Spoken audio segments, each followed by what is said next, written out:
ഞങ്ങൾക്കൊരിക്കലും സമാധാനമില്ലായിരുന്നു.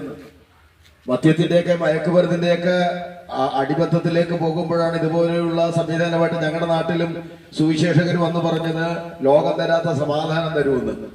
ഇവിടുത്തെ ഉത്സവങ്ങളും പെരുന്നാളുകളും തീർത്ഥാടനങ്ങളും എല്ലാം ഞങ്ങൾ അധ്വാനിച്ച പണം കൊണ്ട് പോയെങ്കിൽ ഞങ്ങൾക്ക് ജീവിതത്തില് രൂപാന്തരമൊന്നും വന്നില്ല. ഞങ്ങളുടെ അക്രമവാസന വർദ്ധിക്കാൻ തുടങ്ങി, ഞങ്ങളുടെ വൈരാഗ്യം വർദ്ധിക്കാൻ തുടങ്ങി.